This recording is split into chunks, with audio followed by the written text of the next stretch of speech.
Presidenta, buenos días. Vicente Serrano, conductor de Sin Censura TV. En estos pasados días, el cínico de Felipe Calderón, ahorita que veía la gráfica que nos mostraba, defendía en un foro empresarial en Argentina su guerra contra el narco y básicamente pide el regreso de la guerra contra el narco porque dice que funcionó a pesar de los sabotajes de gobiernos locales y dice que al final de su sexenio todo se echó a perder porque no se siguió esa guerra contra el narco. Lo menciono porque algunos de aquellos que callaron, cómplices desde los medios de comunicación con aquel pacto de silencio que firmaron en tiempos de García Luna y Felipe Calderón, hoy hablan del horror de que haya sido un adolescente el que asesinó a Carlos Manso, el presidente municipal de Uruapan. Yo creo que les falla la memoria porque en tiempos de Calderón, en la guerra contra el narco, se hablaba, de acuerdo a lo que me documenta el maestro Francisco Cruz, autor de Tierra Narca, que ya lo había publicado precisamente, el papel del crimen organizado reclutando a niños como sicarios, que había por lo menos 30,000 niños en las filas del crimen organizado, que en el 2010 se hablaba de la posibilidad de que fueran reclutados 250,000 menores de edad. Para aquellos que dicen que hace mucho tiempo lo de la guerra contra el narcotráfico y que critican incluso lo que dice usted aquí en la mañanera y las declaraciones que hizo Alfredo Ramírez Bedoya, también el gobernador de Michoacán, señalando a dos responsables de lo que pasa en Michoacán, Felipe Calderón y Enrique Peña Nieto. Le planteo esto porque ahora esos que callaron se dicen sorprendidos o dolidos porque haya sido un menor de edad el gatillero. ¿De qué tamaño es el reto, comparándolo con la guerra contra el narco de Felipe Calderón, Presidenta, esta posibilidad de reclutamiento de menores de edad? ¿Qué tanto se ha avanzado con esto que también le critican mucho, que es, desde tiempos del presidente Andrés Manuel López Obrador, la atención a las causas, desde una, por cierto, deshonestidad intelectual de algunos que publican en medios de circulación nacional como Enrique Krause, que habla que se abandonó a las víctimas, que se abandonó lo que le corresponde al gobierno, que es proteger la vida de los mexicanos y mexicanas, pero nada menciona precisamente de lo que ocurría desde la guerra contra el narcotráfico de Felipe Calderón, Presidenta. El periodo de Felipe Calderón se caracterizó, entre otras muchas cosas, en lo que él llamó la guerra contra el narco, en dos características. Una, primero sacó al ejército a combatir al narco sin un marco jurídico. Y eso generó muchos problemas. Pero él defendía, porque solamente hay que escuchar porque finalmente él es quien define la política. Y no lo digo por el ejército, porque es de lo mejor que tiene México, la Marina y el ejército. Lo vimos en las lluvias, lo veo todos los días. Yo estoy agradecidísima por el trabajo del ejército, de la defensa y de la Marina, de la Guardia Nacional. Y realmente el pueblo de México quiere mucho estas instituciones, sino más bien la concepción desde quien fue presidente, por cierto, que llegó con un fraude electoral. Entonces, no es un asunto del ejército, sino de quien entonces jugaba el papel de comandante supremo de las Fuerzas Armadas. Él decidió una estrategia al llamarle guerra, de confrontación. La guerra es confrontación, con armas. Y él mismo hablaba de que no importaba que hubiera víctimas colaterales. ¿Qué quiere decir víctimas colaterales? Civiles, personas, niños, niñas, jóvenes, que en un enfrentamiento podían ser alcanzados por una bala y no importaba, de acuerdo con el entonces presidente, porque era parte de la guerra. ¿Quién declara una guerra en su propio país? Eso no quiere decir que no actuemos nosotros frente a los grupos delictivos, porque también han querido poner eso. Pero él decidió ejecuciones extrajudiciales. ¿Qué quiere decir? Que se ejecutaba a un presunto delincuente por el solo hecho de ser un presunto delincuente sin un juicio. Y hay muchos ejemplos durante aquella época. Pero no solo eso, sino que puso al frente de esa guerra a un personaje que hoy está preso en los Estados Unidos por favorecer a un grupo delictivo. ¿Cómo defender aquella actuación? Pero además no dio resultados. Pon otra vez la gráfica. Guerra. ¿Quién quiere guerra en un país? Muy distinto actuar dentro del marco de la ley, darle un marco jurídico al ejército para que pueda actuar, crear la Guardia Nacional, a la Marina también, y detener a presuntos delincuentes para que tengan un juicio. Eso se llama Estado de Derecho. Es decir, detener a un presunto delincuente para que tenga un juicio. No se trata de abandonar la impunidad, o sea, de que haya impunidad, perdón. Se trata de detenciones de generadores de violencia y que tengan un juicio. Claro, con jueces que no liberen por dinero, con corrupción. Entonces, declara la guerra y pone al frente de la guerra a una persona que está demostrado que operaba para uno de los cárteles y que se corrompió en el proceso y que hoy está preso en los Estados Unidos. Pero además aumentaron los homicidios dolosos en 148%. Muchos de ellos lo que él llamó víctimas colaterales. Peña hizo lo mismo, no cambió prácticamente nada en su estrategia. Claro, llevó a la Policía Federal, a la Secretaría de Gobernación, pero en realidad no cambió la estrategia.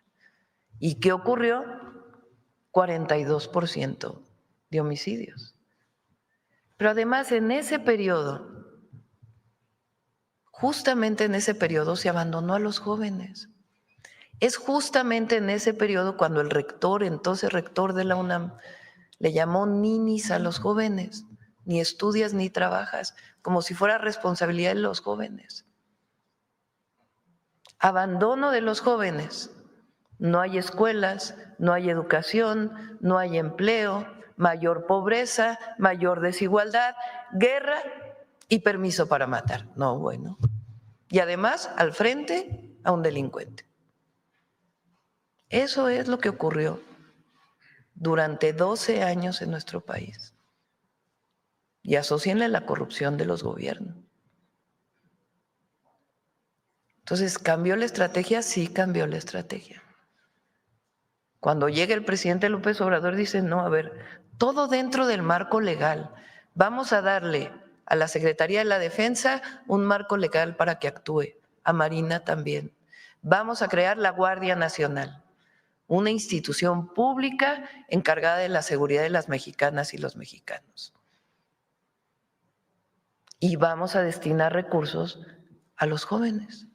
Se crearon las universidades Benito Juárez, el programa Jóvenes Construyendo el Futuro, se dio atención a los más necesitados, a los pobres, y salen 13.5 millones de mexicanos de la pobreza. Cuando nosotros llegamos, yo decidí fortalecer la estrategia de seguridad con un área especial de inteligencia e investigación que nos dio resultados en la Ciudad de México. Porque frente a los grupos delincuenciales se requiere más inteligencia e investigación que permita hacer las detenciones de presuntos delincuentes y la coordinación con los estados. Además, pues, del seguimiento cotidiano y en la consolidación de la guardia. y fortalecer la atención a las causas con mayor presencia territorial en los municipios de mayor incidencia delictiva. Con este trabajo que hace Rosa Isela, la Subsecretaría de Seguridad y Protección Ciudadana, de ir tocando casa por casa a ver qué necesitan las familias. ¿Cuál es el resultado? Durante el periodo de López Obrador, 9% de reducción de homicidios dolosos. Y con nosotros, contabilizado por año, 28%. Contabilizado de septiembre del 24 a octubre del 25, 37% de reducción de homicidios dolosos. ¿Qué falta? Sí, sí falta. Que nos duele un homicidio como el del alcalde de Uruapan, a todo México le duele. Pero no por eso se va a llamar a la intervención de Estados Unidos. La última intervención de Estados Unidos lo que provocó fue que nos quitaron la mitad del territorio. Que nos pueden ayudar como vecinos, como socios, como países con pueblos hermanos, claro que nos pueden ayudar, que tienen equipos que pueden ayudar a darnos información, bienvenidos, dentro de un marco de colaboración sin subordinación. Pero se equivoca el que llama a la intervención de los Estados Unidos en México. Porque nosotros no somos colonia de nadie, nosotros somos un país soberano, independiente. ¿Qué decidimos hacer en Michoacán? Reforzar la seguridad, desde la presencia hasta todo lo que tiene que ver con atención a las causas y desarrollo económico, social y del bienestar del pueblo de Michoacán. ¿Que se puede perfeccionar la estrategia? Por supuesto. ¿Que se puede mejorar el plan? Por supuesto, pero hay que empezar. Y en el camino se va fortaleciendo. Pero esta reducción, por más que la oposición o los detractores o desde fuera tengan críticas hacia nosotros, que son válidas siempre y cuando no sean mentiras, ha implicado resultados. Y vamos a dar más resultados todavía, porque nosotros no vamos a traicionar a nuestro pueblo, nunca. Nos comprometimos y vamos a seguir trabajando en cuerpo y alma para defender y proteger al pueblo de México. ¿Podría darnos claridad usted, Presidenta, o los secretarios aquí presentes, del tamaño del reto en relación a los jóvenes que podrían estar en peligro de ser reclutados por el narco? Entendiendo estas cifras que le compartía, de acuerdo a informes, en tiempos de Calderón había 30,000 reclutados por el narco, 250,000 para 2010 en peligro de ser reclutados. Y como lo empezó a documentar, le decía Francisco Cruz en Tierra Narca, su libro, desde 2009, pues resulta alucinante que, por ejemplo, Raimundo Riva Palacio diga que su prioridad es defender a López Obrador y no hacer lo que le toca, ¿no? Ese personaje que cayó en este grupo durante aquellos años. O se les olvida que en el 2010 tuvimos un horroroso caso como el del Ponchis, aquel niño sicario. Que no se malinterprete, es doloroso ver a un joven de 17 años asesinar a un presidente municipal, pero para callar a sus críticos con datos, ¿de qué tamaño sería el reto, Presidenta? Lo que te puedo decir es qué estamos haciendo. Difícil es tener un número de jóvenes, y lo que queremos es que los jóvenes no se acerquen a la delincuencia. Ahora, ¿qué estrategia seguir? Más escuelas, por eso mi insistencia en más preparatorias. Más cerca de las comunidades. Más cerca de las comunidades. ¿Por qué los jóvenes tomaron la hicieron viral? Pues porque les llega. Entonces, más preparatorias que queden cerca de la casa, más preparatorias, que cuando salgan de la secundaria se vayan directito a la preparatoria. Entonces, es lo que estamos haciendo. En Michoacán estamos reforzando el número de preparatorias en un nuevo modelo, 60 nuevas preparatorias, en un modelo modular para zonas rurales y ciudades más pequeñas. además de 16 nuevas preparatorias y en todo el país más preparatorias. En un modelo de enseñanza, además, donde los jóvenes se sientan contentos de estar en la escuela. Más universidades.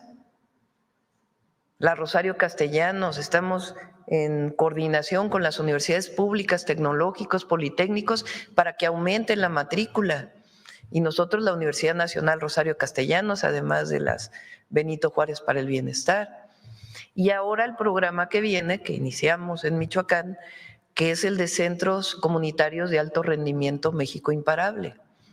Queremos que los jóvenes, en vez de acercarse a un grupo delictivo, tengan una pequeña beca y se pongan a hacer deporte. La escuela y saliendito de la escuela, hacer deporte o actividades culturales. Yo decía en mi campaña a la jefatura de gobierno, un estudiante más, un artista más, un deportista más, es un delincuente menos. Y en eso nosotros creemos. Además, si se cometen delitos, pues hay una ley. Si cometes delito, pues tenemos que fortalecer nuestro sistema de justicia para que haya detenciones y se cumpla con lo que dice la ley. Pero es la ley. Por eso es una estrategia de construcción de paz, no es una estrategia de hacer la guerra. Es muy distinto. Pero además de honestidad en todo lo que desarrollamos. Entonces, sí son dos proyectos de nación. Sí son dos proyectos de nación. Uno, que piensa que el pobre es pobre porque no trabaja. Uno que piensa que mientras más concentración de la riqueza, mejor, porque en algún momento llegará el que menos tiene. Uno que piensa que los jóvenes deben pagar por su educación, porque si no, no la valoran. Uno que piensa que hay Estado de Derecho a veces y a veces no cuando le toca a ellos. Uno que piensa que es mejor una intervención de Estados Unidos en México para poder resolver el problema de la inseguridad y entregar el país al extranjero. Uno que piensa que el pueblo no es sabio. Uno que piensa que la historia de México no representa valores. Uno que se burla de los pueblos indígenas. Ese es un proyecto de nación, que por cierto hoy le llaman ultraderecha.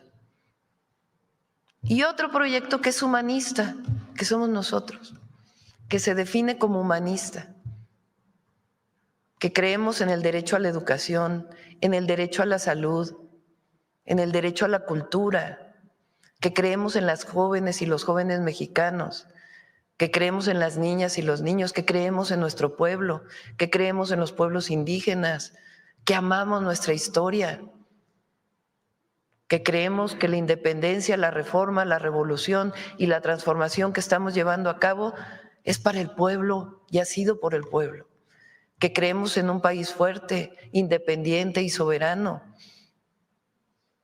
Esa es la diferencia.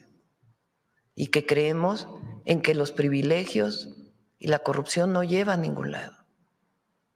Es un modelo esencialmente humanista frente a un modelo clasista, frente a un modelo de discriminación. Esos son los dos modelos. Ahora está dando resultados. Nos duelen homicidios que hay como el de Carlos Manzo, claro que duelen. Y claro que en el gabinete decimos por qué pasó, qué es lo que está pasando, que se haga la investigación y que haya justicia. ¿Cómo reforzamos la estrategia? Pero regresar a la guerra contra el narco o a poner a García Luna al frente de la Secretaría de Seguridad, eso nunca más. Eso ya lo vivió el pueblo de México con mucho dolor. Esa es la diferencia. Por eso hay que pensar muy bien lo que vive México hoy hacia adelante y el fortalecimiento de nuestra patria y nuestro pueblo por encima de todo y su protección en todos sentidos. Presidenta, acabo de regresar de Chicago tratando de documentar lo que está pasando para las comunidades de paisanos y paisanas por allá. con las redadas de inmigración. Y permítame incomodar nuevamente con mi insistencia, que sé que también es dolorosa para muchos.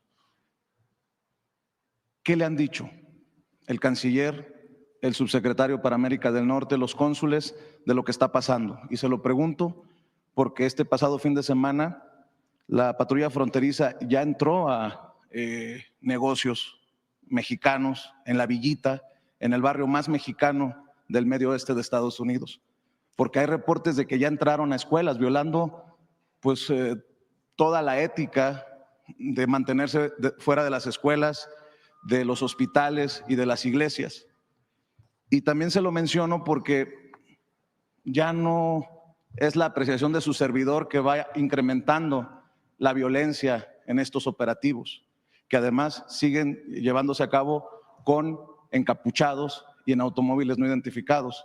El FBI, tengo entendido, ha emitido un documento para pedir que se identifiquen estos agentes porque hay criminales que haciéndose pasar, ya hay varios casos en diferentes estados de Estados Unidos, de criminales que haciéndose pasar por agentes de la patrulla fronteriza han cometido desde violaciones sexuales hasta secuestros y robos. Y más aún, el alcalde de Chicago, Brandon Johnson, se pronunció en el Consejo de Derechos Humanos de la ONU para que sea investigado Estados Unidos, el gobierno de Donald Trump, por lo que está generando con estos operativos. Ya teniendo una autoridad como el alcalde de Chicago, presidenta, y obviamente la intención no es generar un conflicto ni mucho menos, ¿cómo se posiciona usted? ¿Cuál es su posición frente a un llamado del alcalde de Chicago para que sea investigado, incluso para que haya personajes de la ONU que vayan a dar testimonio de lo que está ocurriendo en las calles de ciudades como Los Ángeles, como en algunas ciudades de Texas y en el caso de Chicago? Yo por eso mi insistencia, presidente, en que definamos cuántos casos de presuntas violaciones de derechos humanos tienen ustedes conocimiento. Voy a pedirle de nuevo a Cancillería que nos diga, aquí me contesta Roberto Velasco, mira qué rápido. Son 30 quejas por presuntas violaciones a derechos humanos que han sido presentadas. ¿Qué hacemos nosotros? Como lo he dicho, con los consulados apoyamos y se apoya económicamente para que se contraten abogados para que las víctimas puedan presentar su denuncia y llevar los juicios en Estados Unidos. Nosotros no estamos de acuerdo con el trato de las y los mexicanos como criminales. Si alguien cometió un delito, tiene que llevar su proceso en Estados Unidos. Pero las y los mexicanos, y se lo he dicho al presidente Trump, lo he dicho públicamente, se lo dije al secretario del Departamento de Estado, fortalecen la economía de Estados Unidos, allá. Se estima que son 40 millones de mexicanas y mexicanos en Estados Unidos, de los cuales el 90% tiene papeles o más del último censo que se hizo. Y los otros llevan más de 5 o 6 años en Estados Unidos. Ya es muy pocas las mexicanas y mexicanos que cruzan la frontera o que cruzaron durante el sexenio de López Obrador. Tienen mucho más tiempo. Y sostienen la economía de Estados Unidos. Sostienen el campo, sostienen la construcción, sostienen los servicios. Y además de que no estamos de acuerdo con la discriminación y el trato que viola los derechos humanos, que presuntamente viola los derechos humanos, tienen que ser reconocidos por su trabajo, por lo que han dado por México, por supuesto, pero también por los Estados Unidos. Esa va a ser siempre nuestra posición. Y nosotros actuamos también en un marco pensando en ellos, actuamos pensando en ellos. A México siempre buscamos una buena relación con el gobierno de Estados Unidos, pensando también en los 40 millones de mexicanos que están allá y en los 130 millones de mexicanos que están aquí. Siempre vamos a buscar el diálogo, la coordinación, y cuando no estemos de acuerdo también lo vamos a decir, pero buscando siempre un diálogo responsable, vamos a decirlo así. Y ahí donde no estamos de acuerdo, lo señalamos, y ahí donde hay que proteger a nuestros paisanos, siempre lo vamos a hacer. ¿Y qué piensa de ese llamado del alcalde afroamericano de Chicago?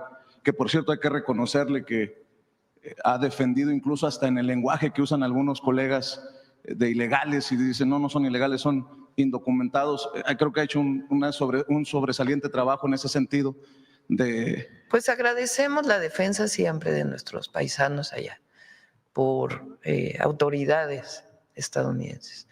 Ahora, no quisiera yo meterme más en la política de Estados Unidos. Entre otras razones, claro que, repito, donde hay que defender y decir las cosas claras sin medias tintas.